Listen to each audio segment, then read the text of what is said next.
He had purchased and had a total of 1,657 total rounds of ammunition. 315 of those rounds were inside the school. 142 of those were spent cartridges. 173 were live rounds. 922 were outside of the school, but on school property. 22 of those were spent cartridges. 900 were live rounds.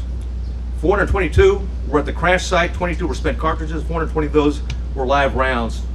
There's 35 spent law enforcement cartridges total in the school. The on-scene commander considered a barricaded subject and that there was time and there were no more children at risk. Obviously, based upon the information we have, there were children in that classroom that were at risk, and it was, in fact, still an active shooter situation and not a barricaded subject. For the benefit of hindsight, where I'm sitting now, of course it was not the right decision. It was the wrong decision, period. There's no excuse for that.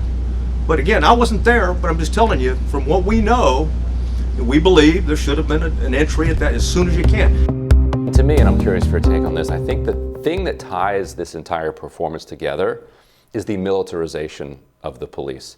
So starting in the late 70s, 80s, you started seeing the creep of militarization into the police force that really accelerated in the 90s and the 2000s, and there are two sides to it. Mm-hmm. The obvious side is the one that we see a lot, Bradley Balco in his book RoboCop or whatever it was, and where you have these cops driving these up-armored Humvees, yeah, and basically looking like military or paramilitary troops, and also they start to talk in military lingo. They now refer to shifts as tours.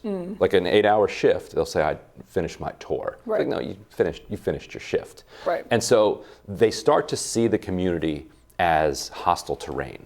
Like these are combatants that they have to interact with, and then their number one priority, and this is in their training, is to get home alive. That creates the aggressiveness that you see with the community. So that's the obvious part of it. The other part is the flip side, I think, that we saw in Texas here. And so in Iraq, the way that the military started rethinking its urban warfare strategy was that speed kills. Like if you're rushing through the street, rushing into a house and through a house, people are going to get killed. Mm-hmm. What you have to do is go not just house by house or apartment by apartment, but room by room. You secure every single room, and then you move to the next one. Yeah. And when you've cleared a house, then you clear the next house. And if that means it takes a week to clear a block, you do that. Because if you try to clear that block all in 1 hour, half your platoon is going to get wiped out. And that training is now given to all of these police forces across the country. It shouldn't be, but because we've evolved into this militarized police force, they get military training. So their number one goal is to get home safe to their family. And the way that you do that is, in a situation like this, is you move extremely slowly. Mm-hmm. You go classroom to classroom.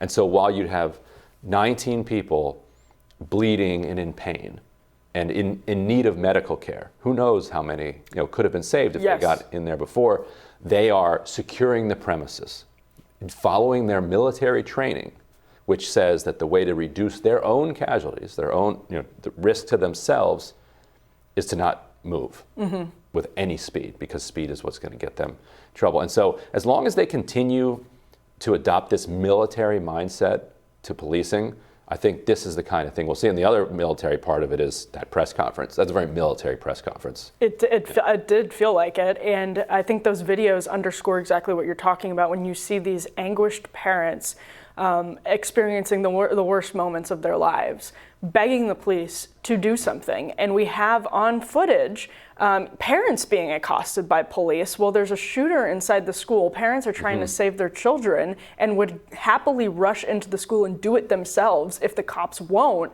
and the cops aren't letting them. So there's all of this time elapsing, and the reporter is pushing and pushing for a question to what took so long. What took so long? We know that one girl died at the hospital and she was bleeding in that classroom, and we don't know for sure if she could have been saved, but we know at least one person was suffering in there and had injuries that could perhaps have been treatable in that time period. And so it boggles the mind.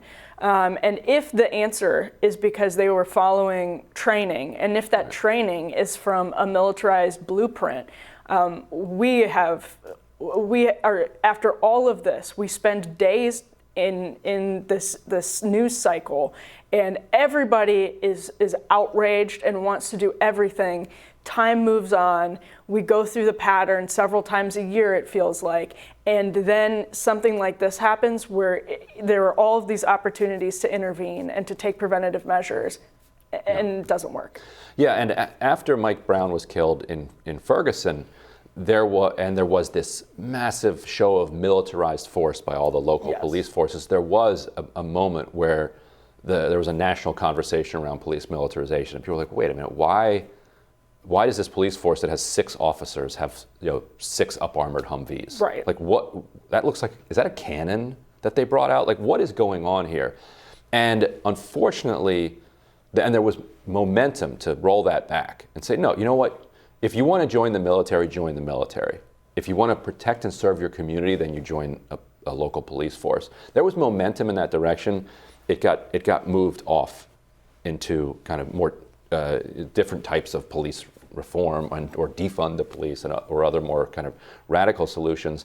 Although, how radical are they if they don't actually ever have a chance of getting implemented? Like the real radical step would say, no, fundamentally policing is broken by militarization in this country. It needs fundamental radical change back to the Andy Griffith days.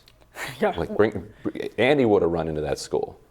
This gets to, I think, just so many things are broken in this country, and what is the most upsetting is we don't seem to have any, like, this is a good example, all of the missed preventative measures here, and we're learning more about them every day, and I don't think the picture is going to get any better for the local law enforcement as time goes by. We can't even fix the problems. We can't even have the conversations about what the solutions are, and that's why things happen over and over and over again. And even when we spend weeks upset and outraged and genuinely, I mean, this is not, for the vast majority of Americans, this is not feigned outrage. Everybody is disgusted here.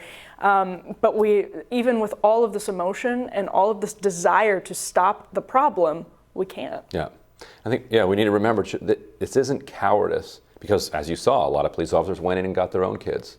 This is training. Yeah. They're acting how they were trained to do. And you can't rely on a system that asks for people to be heroes and break from their training in order to succeed. You need to train them to do the right things. It could be a combination of both, because we have seen law enforcement answering particular questions when, why didn't more police go in and said, well, they could have been shot. Yes, yes, they could have been shot. But their training is, the number one thing is to keep yourself out of harm's way and get yourself home safely. That is their current philosophy. I understand why that would be their philosophy, but that's the job you sign up for. Right. Yeah, absolutely. It's incredible. The details, as details continue to emerge, it just keeps looking worse and worse.